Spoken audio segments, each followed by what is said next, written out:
Hi, I'm Josh, and I'm so grateful that you've chosen to spend a bit of your valuable time with me as I talk about the books that I read in 2022. I'm very happy to say that it was my best reading year yet in terms of both the number of books that I read as well as the quality of the books. I'm going to look at the number of books I read in the year as well as the ratings that I gave for those books, and based on that, we'll look at the worst books of the year and the best books of the year for me. So let's get right into that.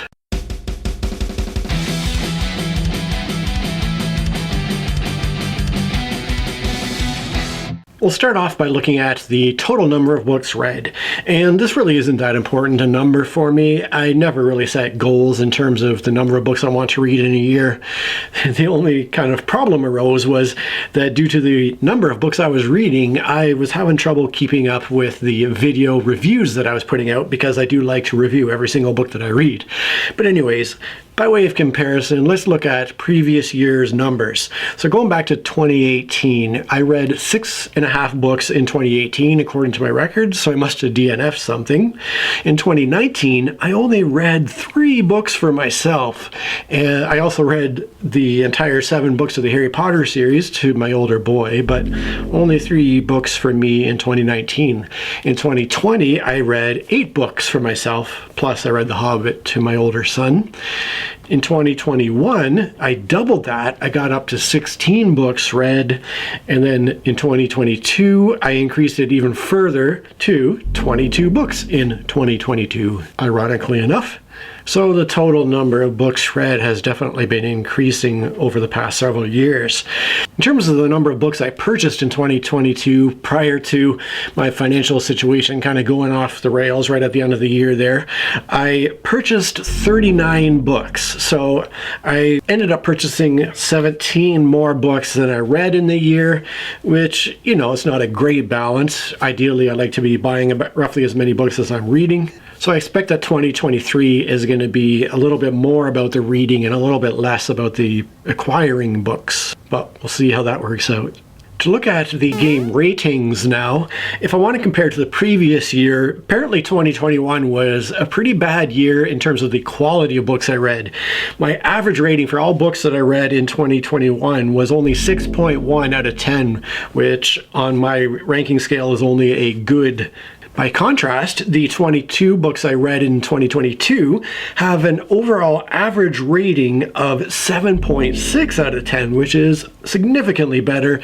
It means that I'm doing much better research before I go out and purchase and read books. In all of 2021, I only read a single book that I rated higher than 7.5 out of 10, and that was Anxious People by Frederick Bachman, which I rated 10 out of 10. So it's pretty cool that my average rating for 2022 was better than literally all the books I ranked in 2021 other than Anxious People. Let's look next at how this all breaks down by genre. And when I look at this aspect of things, it is very clear that the fantasy genre continues to take over my entire reading world, because in 2021, of the 16 books I read that year, fewer than half, or 7 books total, were fantasy books.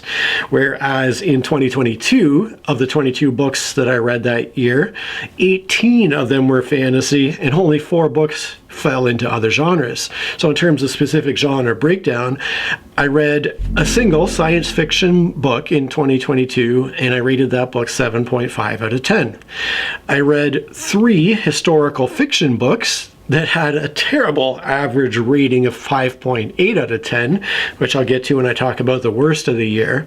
And then all the rest, all my fantasy books, had an average rating of 7.9 out of 10 for those 18 fantasy works. So that was by far my highest rated genre and by far my most read genre. If I want to break down those 18 fantasy books even further to subgenres, we have 1 flintlock fantasy that I rated 5 out of 10, 2 magical realism with an average rating of 5.5 out of 10, 4 epic fantasy books with average ratings of 5.5 out of 10, But then we take a huge jump with the next ones. We have 3 folk or fairy tale inspired fantasy books that had an average rating of 9 out of 10.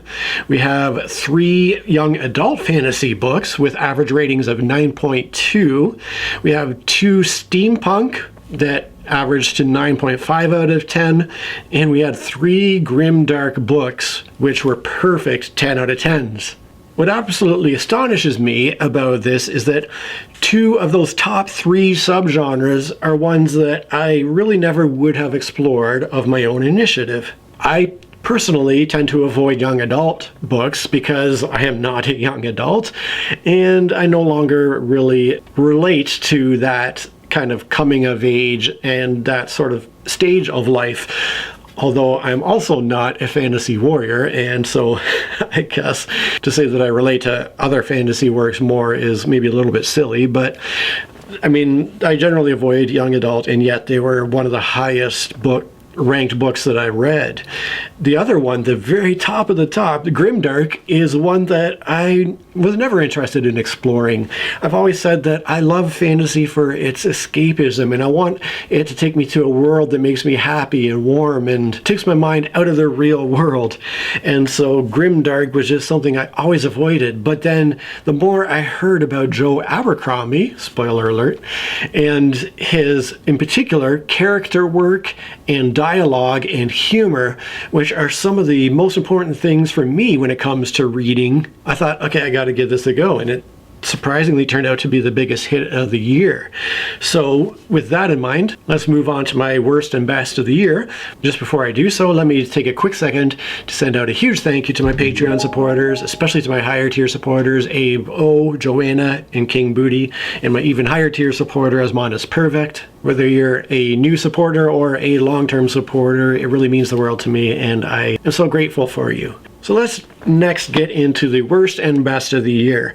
And essentially, I've just kind of drawn a line between all the books I read. I put the worst in the bottom half and the best in the top half. So I also tend to group series together because it's very rare that I will give different books in the same series different ratings. I tend to see a series as one continuous story that gets one rating most of the time. So in this context, if I think of a series as one work, basically I have a bottom 6 books that I rated 6.5 or lower, and I have a top 7 that I rated 7.5 and up.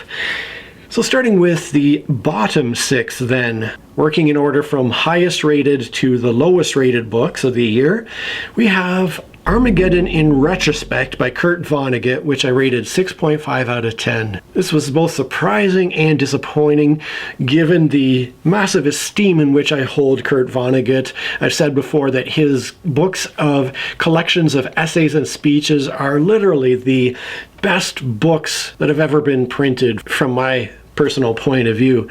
So to go back and read some of his fiction and not really click with it was pretty disappointing. My second lowest of the year was a 4-book series that I just devoted so much time for and didn't get as much out of it as I would have liked, and that is The Faithful and the Fallen Quartet by John Gwynne, which I ended up rating a 5.5 out of 10. I did a ridiculously long spoiler-free review for that series that ended up being about an hour and a half long or something, that was way longer than any other video I've ever made before and almost killed me in the process. But I will point out here that every single series/book that is in this video today, I have a dedicated review video for if you wanted to look up any further thoughts that I had about it.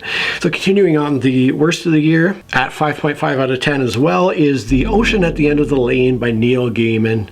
And I say so with apologies to Charles of the Bookish Chaz BookTube channel. If you want to hear somebody talk about this book as being his favorite book of all time, go check out Chaz and his channel. Between the two of us, you'll get kind of both sides of the coin with that particular book. The last 5.5 out of 10 we have next is The Starless Sea by Aaron Morgenstern, which is a book that I was kind of along for the ride for about the first 2/3 and then just kind of dropped off the cliff in the last third of that particular book. The second worst of the year now is a 5 out of 10 rating that went to Guns of the Dawn by Adrian Tchaikovsky. This one was really hampered by poor writing technique. It tells a very interesting story that I could have really enjoyed if I wasn't consistently distracted by the poor writing throughout the book. If that had been tidied up and was no longer a distraction, I could have seen myself rating that book much higher. But the worst of the worst for 2022 unfortunately goes back to Kurt Vonnegut again. I gave 3.5 out of 10 to a book called We Are What We Pretend to Be, the first and last works of Kurt Vonnegut.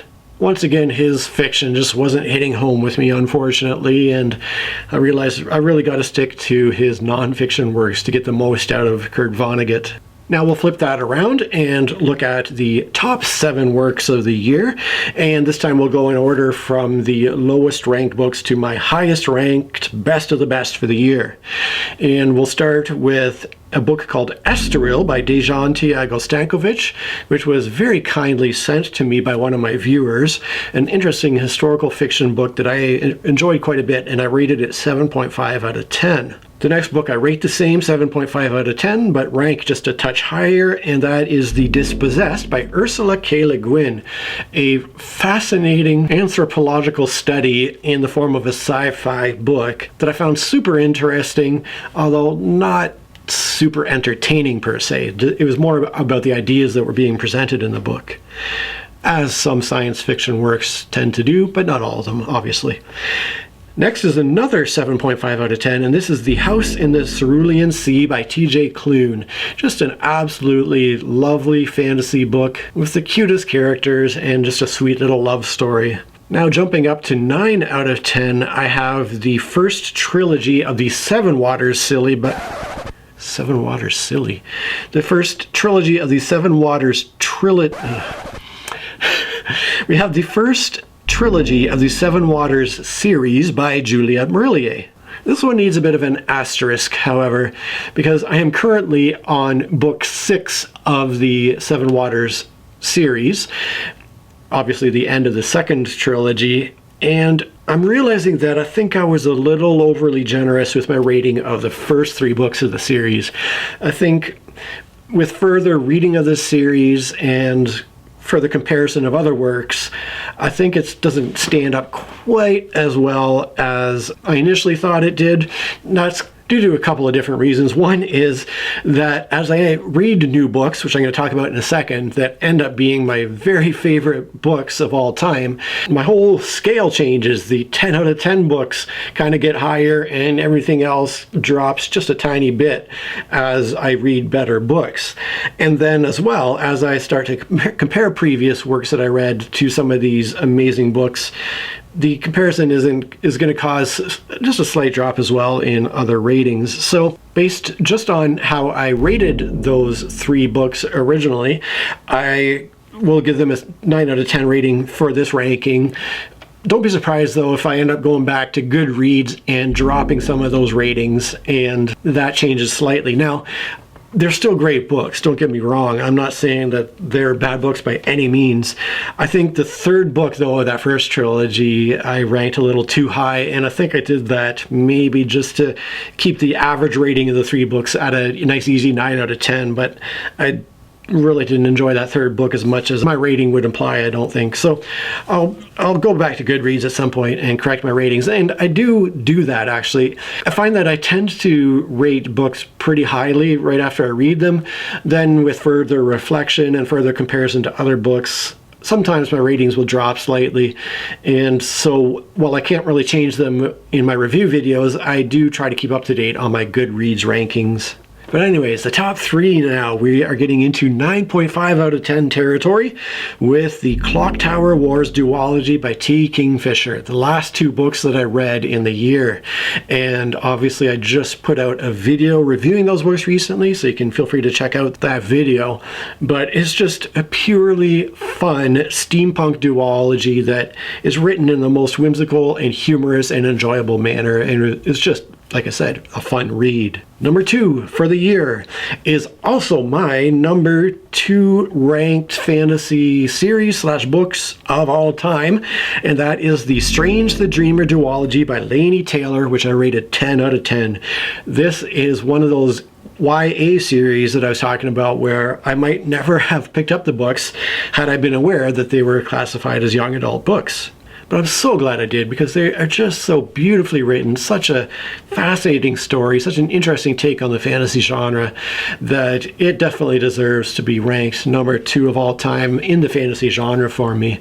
And speaking of that, it's hard for me to compare other genres when I'm thinking about, does this mean it's my number 2 book of all time? Or if I'm comparing it to other literary fiction works or even nonfiction works, how does that all stack up in the rankings? And that just becomes way too hard. But I can definitely say that within the fantasy genre, Strange the Dreamer is number 2.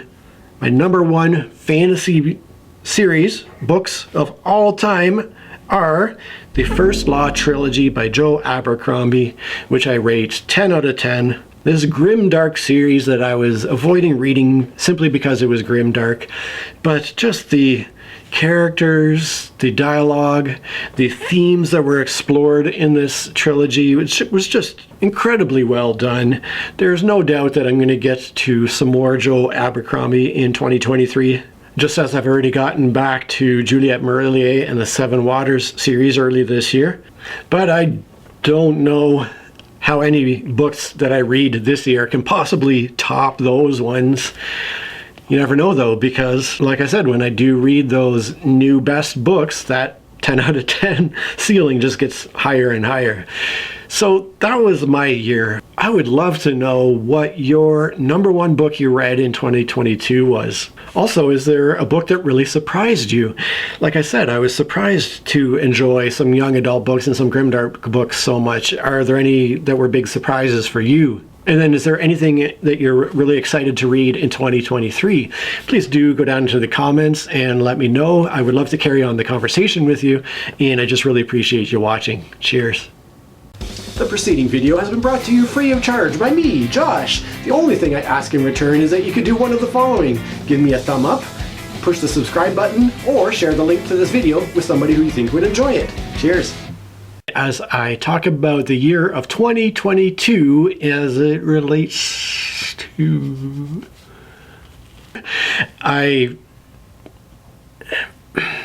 in terms of the total number of books purchased, in terms of the total number of books that I purchased, in terms of the total number of... in comparison to 2021... Now, to look at the ratings side of things, looking at to say that I rate... I did it ridiculously wrong here that I mention, or series, is that I was really found, in part for a couple... the 10 out of 10 becomes based entirely on, based just on how I rated the books in my, based just on how I rated it. Oh my god.